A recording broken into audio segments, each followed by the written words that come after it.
Salutations, everybody. Alright, so with Demon Slayer about 8 days out, we are aware that we are getting free Demon DLC. As to who it is, that's up for a little bit of discussion, but of course that's what I'm here to do today. I'm here to give my opinion. All that being said, let's rock, baby.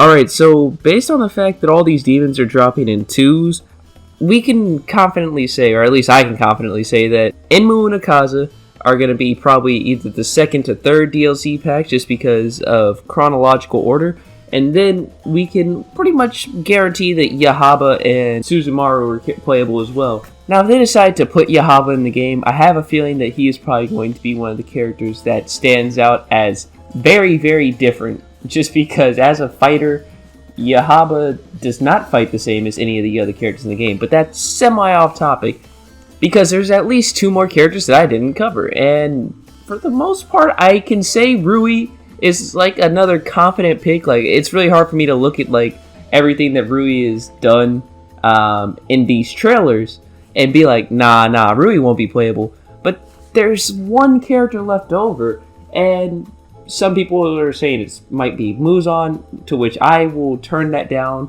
and say no, because realistically, the only way they could finagle Muzan into the game, whether it's Michael Jackson Muzan or normal Muzan, is if they may put him on some unseeable you can't see me, you can't hurt me BS. You have to time me out every single time and wait for the sun to come up. That's the only way I could see Muzan being playable. I doubt they would do that. But then it raises the question, who's left? And when it comes to the final character, I feel like there's one of 2 characters that it could be. It could be the Swamp Demon, simply because Swamp Demon seems to have a unique enough moveset to where he could have options and potential as a character.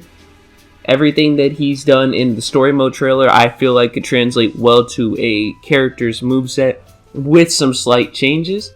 But then you have to take into account that if Yahaba would be playable, there's a very, very possible chance that Kyogai would be playable. Now, if you don't know who Kyogai is the drum demon. He's one of the demons I really want to be in the game. Not because I think he's a cool demon, but because he's voiced by Steve Blum.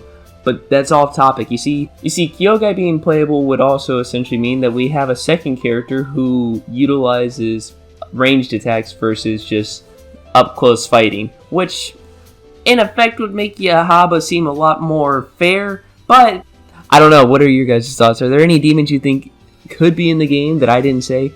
Are you a Muzan activist? Do you believe Muzan's playable? Let me know that, because fun fact about comments, I do tend to read and reply to all of them. Unless it's some wild off-the-wall stuff like,